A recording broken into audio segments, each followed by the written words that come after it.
Hi, I'm Alex and this is Tank Tested.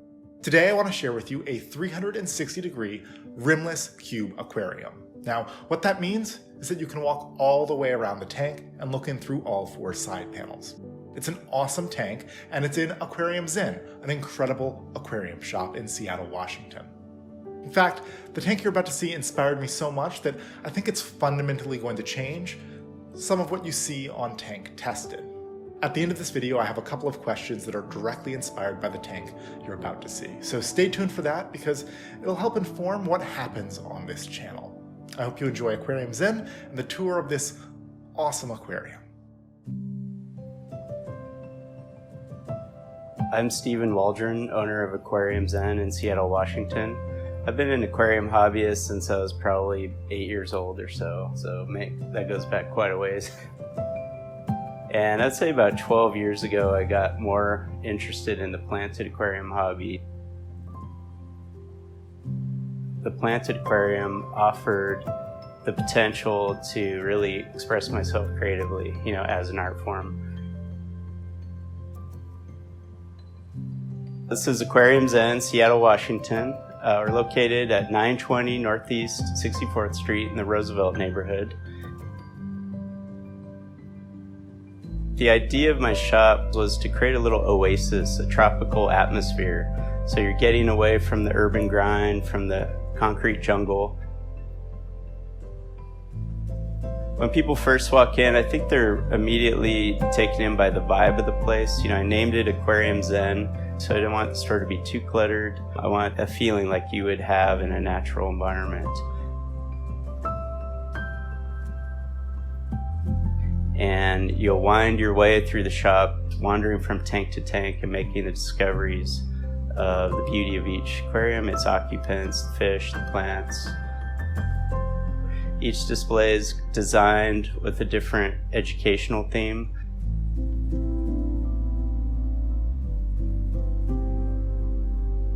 I use the displays as tools for mentoring my clients, giving them real-life examples of what they could do with their aquariums, various techniques they could apply in their aquariums, and you'll see a lot of those too.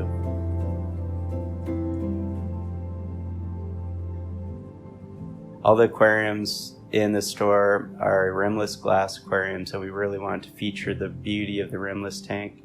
We wanted to set it off, we didn't want to kind of close it up. So this stands in my store. It was custom made by a friend of mine, a woodworker. And basically we were looking for something tasteful but economical. I sourced lumber from our local Home Depot. That way we could see each piece in person and kind of pick out wood of not only had good structural integrity, but a little bit of character. We just wanted to create a little platform, a little shelf that would almost disappear and the focus would be on the aquarium itself.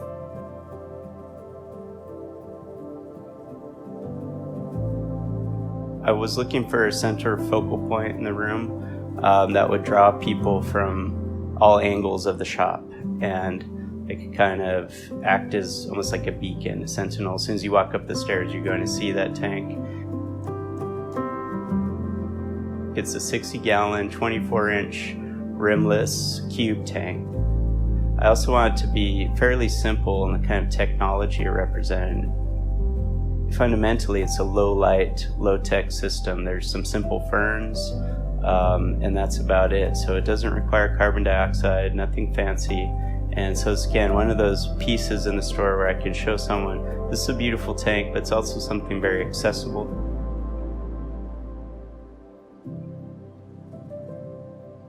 So my plant choices for the 24-inch cube tank have always been very simple. I always wanted to really simplify the amount of work that went into the horticultural aspects of that tank. So I've always chosen ferns primarily. Right now we have a needle leaf Java fern. It's a variant that I received from another hobbyist that I've been cultivating over the years. I think my favorite plant would be Java fern if I had to choose. It's just such a great structural element. When you have stem plants, they're constantly changing the look of the aquarium, but the Java fern is like an anchor in the Aquascape that you could really build your tank around in a lot of ways. And so I often feature Java fern, not only because it's easy to grow, but it's very beautiful as well. And then currently I just have one little Crinum calamostratum bulb plant just for fun.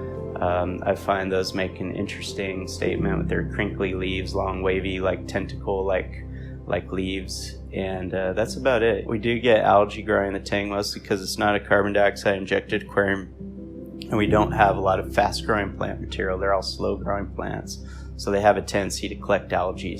You know, they're low light plants, they don't require carbon dioxide, but still very beautiful aquascape. So for the hardscape selections for this tank, I wanted some emergent structure. I wanted some wood coming out of the aquarium itself. So we have a large manzanita stump that I got from Tom Barr, a well-known aquascaper and promoter over the planted aquarium hobby. He collects a lot of the wood out in the Sierra Nevada mountains himself. So it's a Tom Barr curated piece. Then I have another piece of African bogwood that the Java fern is growing on. African bogwood, it's not readily available nowadays. You know, I like it. It doesn't rot. It's very rot resistant and it has a nice sculptural quality. And the stones are interesting. The stone I chose is called Hakai stone. And it's well known, Takashi Amano uses it in a lot of his aquascapes. It's a type of river stone, so it's very smooth, but it has little pock marks, little indentations, little niches that have been carved out over time from river erosion. And I believe Hakai means bug eaten, you know, so it almost looks like little insect bites were taken out of the stone itself. So it's a fascinating one. There are veins of jade that run through the stone. It's probably one of the more expensive aquascaping materials, so it is quite rare in the hobby, but has that density that really anchors the design.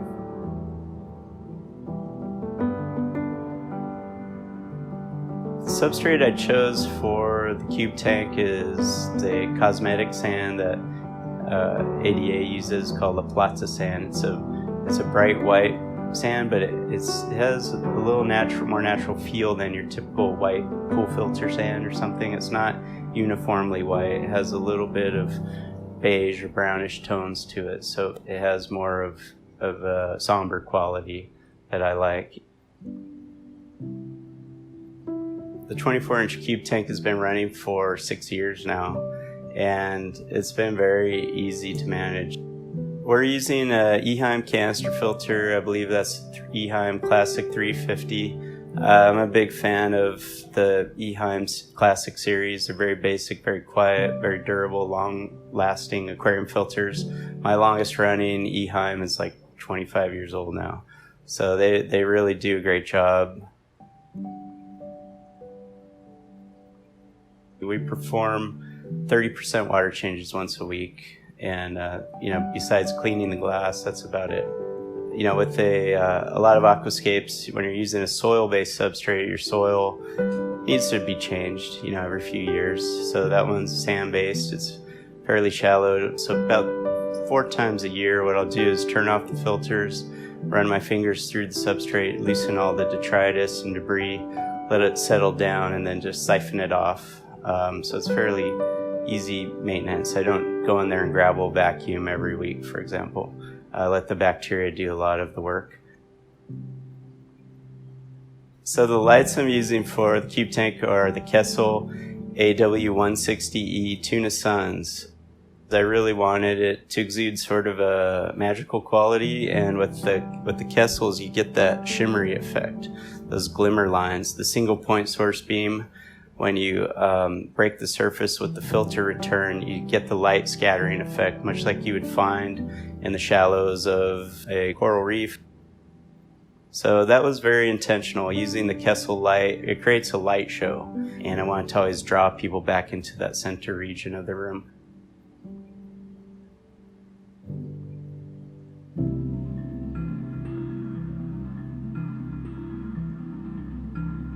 I wanted to feature angelfish. Angelfish are just one of my favorite, you know, freshwater fish. They have a very unique shape, and stately presence in the aquarium. So I've always featured angelfish and building a fish community around the angelfish. So other fish that come from the Amazon region, various tetra species, little catfish, Corydoras, and Ancestris plecos also find a home in there. The aquarium features 5 angelfish. All the angelfish in there were actually orphan fish from customers of mine who no longer could care for them, so I gave them a home there. We have 2 schools of tetra. One is the broken line tetra.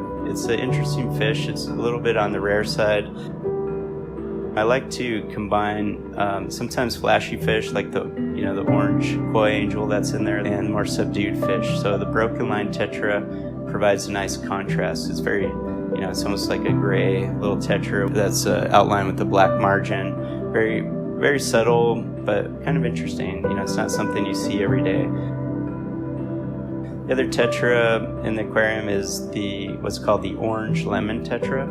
It's a unique variant, possibly a new species, closely related to the commonly known lemon tetra. It's only found in one little creek that's a tributary of the Tapajos River in Brazil.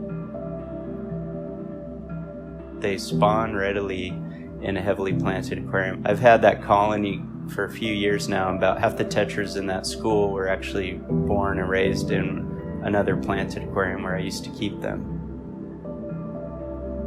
We're often drawn to fish that contrast well with the greenery of our planted aquariums, and that's a great one because the orange color is very unique. You don't see that in very many fish.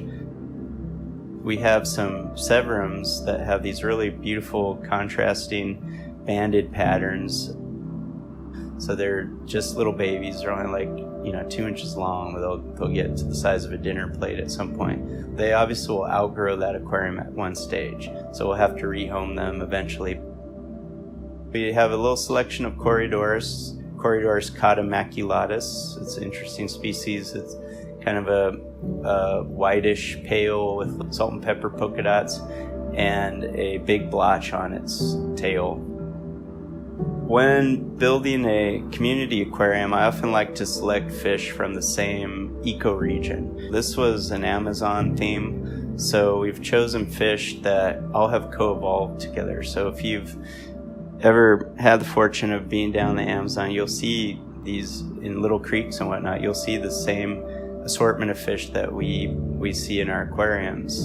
And even the most basic aquarium here, something that say we're just using to sell guppies or neon tetras, I would still want to have that feel like it's a natural habitat.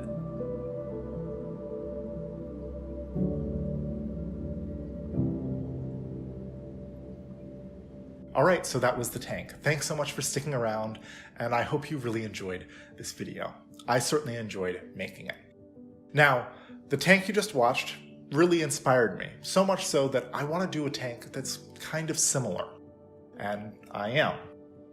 In a few months, a tank that's 2 or 3 times larger than the tank we just looked at will be showing up at my door.